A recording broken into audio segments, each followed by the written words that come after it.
Have you ever seen something on the road and pretended you hadn't? I tried, but when I saw those empty eyes and the blood dripping from her face, I realized I was lost. Everyone has heard stories about haunted roads, but what if I told you that some of these legends are real?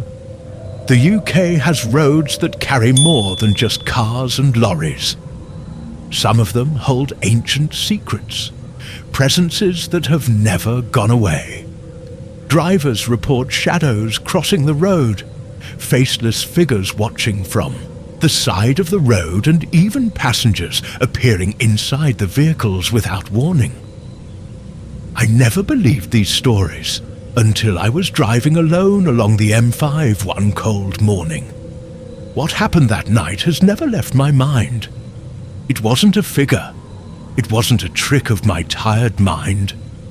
I saw something that wasn't human, and now I need to tell that story.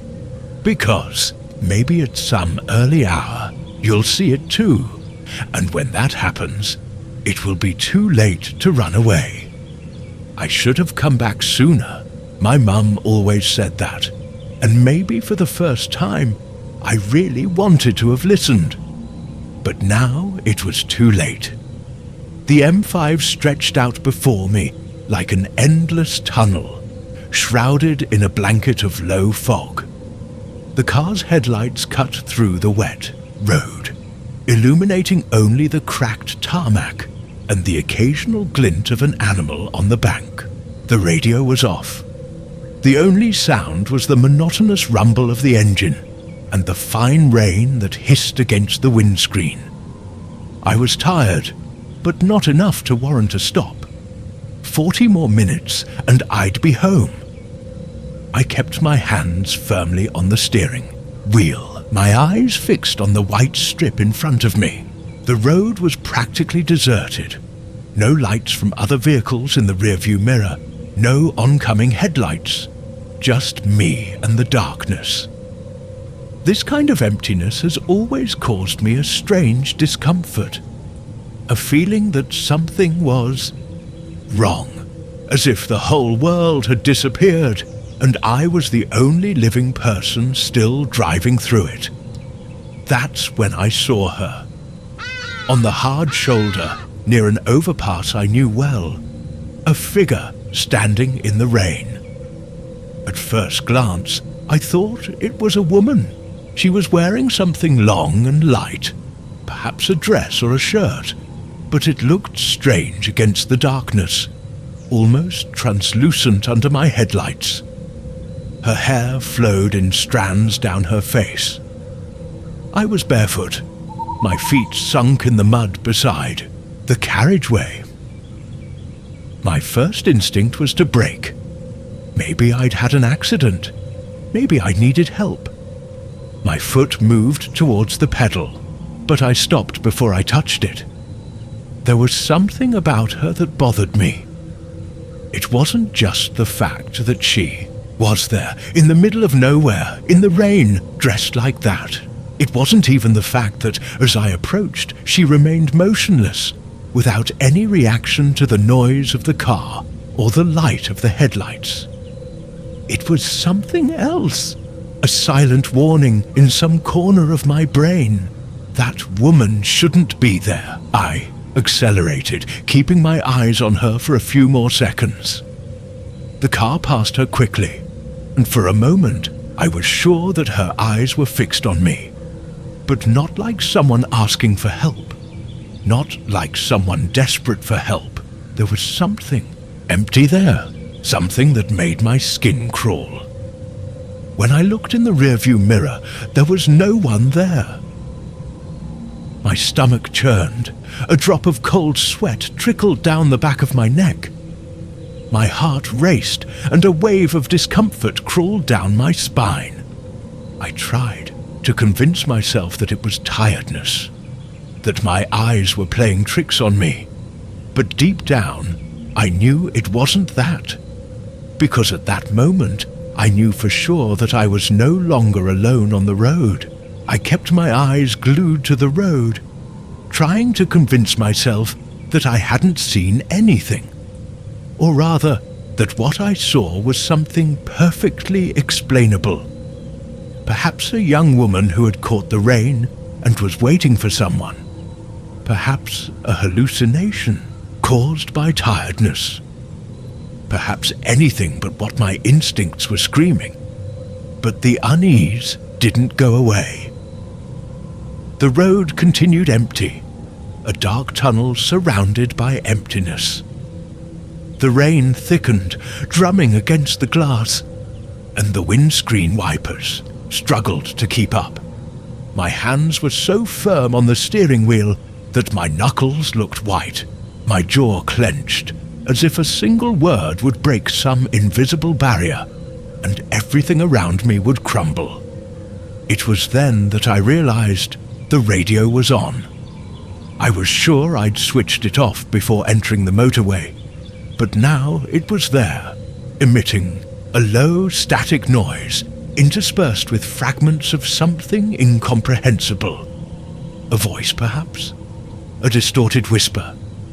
I adjusted the dial, but there was no station, just that annoying hiss that seemed louder than it should be.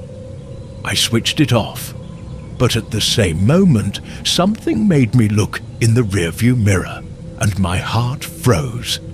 She was there, in the back seat, the same woman from the road. But now, instead of standing in the rain, she was inside my car, sitting motionless, her face hidden by her wet hair. A scream caught in my throat. My mind refused to accept it. I didn't stop. I didn't open the door. She couldn't be there, but she was. Her shoulders were shaking slightly, as if she was crying, and a low sound, almost a moan, escaped from her throat. It wasn't normal crying. It was something wrong, like a distorted echo, as if her voice was coming from somewhere far, far away. My hands were sweating, slipping on the steering wheel. The car wobbled slightly on the tarmac. My immediate reflex was to slam on the brakes, but a part of me was screaming to keep driving, not to stop, not to look. I didn't want to see her raise her face. I forced myself to take a deep breath. This couldn't be happening. I had to be imagining it. I had to... Her voice interrupted my thoughts. He doesn't want you to go. My insides churned.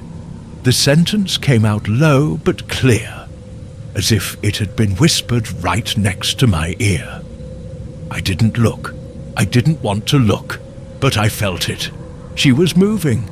That presence, that unbearable cold, creeping through the car like an invisible wave. The radio squawked again, alone, now louder, much louder. He doesn't want you to go. This time, the voice came from everywhere. From the radio, from the back seat, from the very air around me. My hands shook on the steering wheel. The car wobbled on the tarmac. I had to get out of there. Stepping hard on the accelerator, I forced my eyes onto the road, fighting the urge to turn my head. The car roared past, its headlights sweeping through the darkness. But her presence didn't disappear. She doesn't want you to go. I couldn't stand it. Fear took over, crushing any remnants of rationality. And against everything my instincts told me, against every cell in my body that screamed at me not to look, I looked, and in that instant, I realized that nothing could prepare me for what I saw. She was staring at me. Her wet hair still clung to her face, but now I could see her eyes, or rather, the space where they should have been. There were just two black holes, deep and empty, as if something had ripped out her identity, her soul, her very existence. The skin around them was swollen, reddened, as if they had recently been ripped out. His mouth trembled, his thin lips opening and closing without making a sound. But I could feel the words crawling through the car, crawling inside my head. "He doesn't want you to go." The phrase repeated itself, echoing from every corner, from the radio, from the engine, from the wind outside, as if the whole road was talking to me. I let out a choked cry and turned the steering wheel sharply. The gay car skidded on the wet asphalt, the tires singing against the tarmac. Panic washed over me, but when I looked in the rearview mirror again, she was no longer there. The back seat was empty. My breath came short and fast, my chest burning. My eyes were burning, trying to find some explanation, some logic, but there was nothing. Just the endless road, the rain hitting the windscreen, and the crushing weight of what I had just seen. My mind was screaming at me to stop the car, to get out of there, to call someone. But who would believe it? I grabbed my mobile phone with trembling hands and tried to dial any number. It didn't matter which one. I just needed to hear a human voice, something real, something that would pull me back to reality. No signal. I looked at the car's display. The GPS wasn't charging either. The frozen screen showed a straight, endless road. No name, no exit nearby. It was as if I was stuck there. I squeezed my eyes shut, trying to organize my thoughts. I needed to get off this motorway, find an exit, a town, anything. That's when I noticed the headlights began to fail. The lights flickered, dimming every second, as if something was draining the car's energy. The engine, once rumbling steadily, now made a choked, irregular noise. And then the radio switched on again, the same static. But now, between the squeaks, there was something else. A distant sound. Footsteps. Slow, dragging footsteps, as if someone was walking along the roadside. My heart raced. My gaze flicked between the mirrors, hoping to see her there again. But there was nothing. Just the road, wet and empty, and the footsteps continued. I tried to ignore it, to concentrate on the direction. But then something changed. The footsteps were no longer coming from outside. They were inside the car, behind me. The engine stopped. The car died, and everything went dark. The silence that followed was worse than any scream. It spread through the car like a living thing, pressing down on my chest, suffocating every rational thought. I couldn't breathe. I couldn't move. She was still there. I could feel her presence beside me. I knew that if I looked, I would find that eyeless face staring back at me. I would smell her damp breath, the scent of wet earth and something rotting. But I couldn't make myself turn my head. The radio came on again. This time it wasn't static. It was a cry, low, almost childish. Between sobs, her voice formed hoarse and full of pain. "He's coming." My body reacted before my mind could process it. My hand turned the key in the ignition hard, but the car didn't respond. I tried again. Nothing. My eyes scanned the deserted road, looking for anything. A passing car, a lamppost, a sign of civilization. But the darkness had swallowed everything. The motorway no longer existed. The only thing there was her. And something behind it. I heard footsteps outside, but they weren't like before.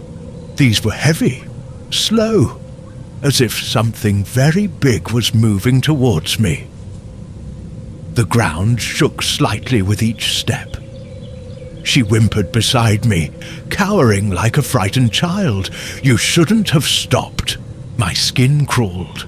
The car lights flashed one last time before going out for good. And then, in the flash of a distant ray, I saw it.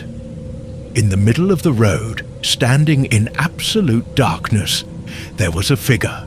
Tall, huge, disproportionately long. Its body seemed to be made of shadow, distorted as if the darkness had taken shape. But the eyes were red holes in the void. He took another step. I felt the air around me become denser, as heavy as if I were underwater. My chest ached. My head spun. The woman next to me sobbed. "He's going to take you too." My hands clenched on the steering wheel, my fingers trembling. I didn't know what to do. I didn't know where to run. And then the thing moved, not walking, not running. It simply disappeared and reappeared closer. Much closer, I screamed. I threw myself on the key, turning it non-stop, begging for the car to come back to life. My heart was beating so hard I could feel it in my throat. Another flash of light. He was at my window. His mouth opened, and everything went black. I woke up with the sun beating down on my face. The car engine rumbled softly. The road was there again, as if nothing had happened. No sign of the woman, no sign of the thing. But the clock on the dashboard read 4:44 a.m. Time had disappeared, and the passenger seat was wet, as if someone had been sitting there. As if they still were. If you're still here with me after this story, tell me something. Have you ever seen anything strange on the road? If so, let me know in the comments. And if you want more terrifying stories like this, subscribe to the channel, like it, and switch on notifications. Because some roads never let you leave completely. And maybe, just maybe, someone is still watching you.